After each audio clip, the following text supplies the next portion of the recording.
Oke, kita masuk ke soal nomor 3 dengan cakupan materi yang baru atau mungkin masuk ke dalam pendahuluannya makro ya. Kalau tadi kan introduction sebenarnya ya. Ini benar-benar baru masuk ke makro dan kalian udah tahu kalau di MenQ materi makro pertama adalah measuring a nation's income. Oke. Nah, soal nomor 3 ya. Jika nominal GDP di tahun 2005 melebihi nominal GDP di 2024, maka apa yang bisa disimpulkan terkait produksi barangnya? Oke, nah mesti ingat rumus dari nominal GDP adalah kita pakai pendekatan value added ya. Itu sigma dari perkalian harga dan harga dikali kuantitas. Ya, jadi misalnya kalau nominal GDP 2024 berarti uh, harga di 2024 dikalikan quantity di 2024. Kalau GDP 2025 berarti harga di 2025 dikalikan quantity di 2025 seperti itu ya.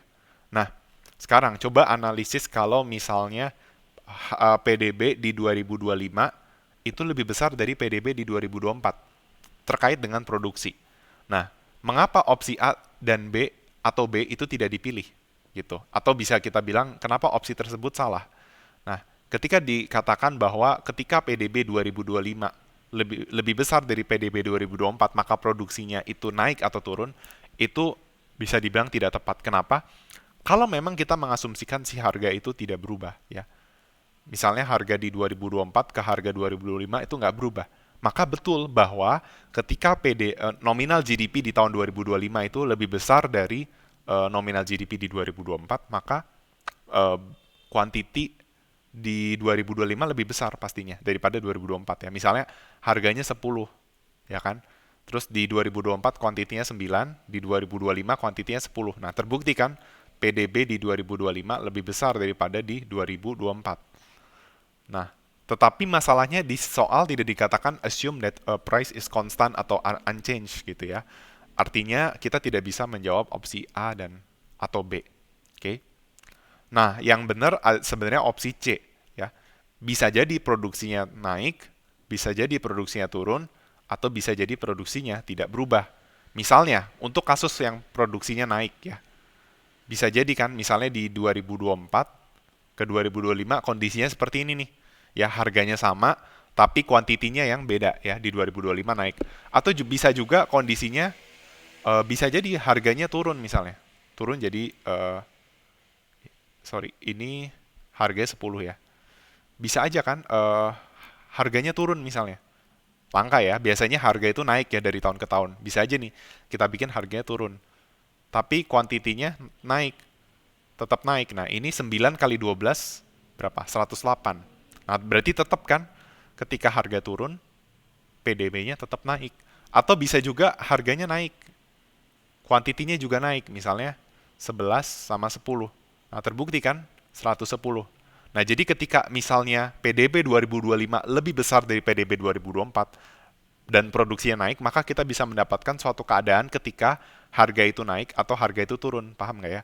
Karena kan ketika kuantitinya naik, PDB-nya juga naik. Bisa jadi harganya tidak berubah, kayak kasus yang misalnya 10 kali 9 dengan 10 kali 10, atau bisa jadi kondisinya harganya itu naik, ya misalnya 10 kali 9 dan 11 kali 10 tadi, atau kondisinya P-nya turun, misalnya 10 kali 9 dengan 9 kali 12 misalnya. Oke, yang membedakan adalah kalau harganya konstan, maka kuantitinya naik berapapun itu pasti nominal GDP naik di tahun berikutnya. Kalau di tahun berikutnya outputnya naik. Nah, tapi kalau misalnya harganya naik, maka kuantitinya mungkin nggak harus naik. Bisa jadi kuantitinya tetap dan PDB itu naik gitu ya. Nah, tapi bisa juga kuantitinya turun, PDB-nya naik karena harganya naiknya lebih besar misalnya. Atau bisa juga harganya turun tapi kuantitinya naiknya lebih besar dari di dua opsi ini dan itu menyebabkan PDB-nya naik gitu ya. Jadi bisa saja output itu naik, bisa juga outputnya turun, bisa juga output nggak berubah ya. Seperti itu. Tadi kita udah simulasikan ya. Jadi hati-hati. Kecuali di soal dikatakan assume that the production assume that the price is constant or unchanged ya. Dan opsi D dan E itu juga salah ya. Harus naik ya.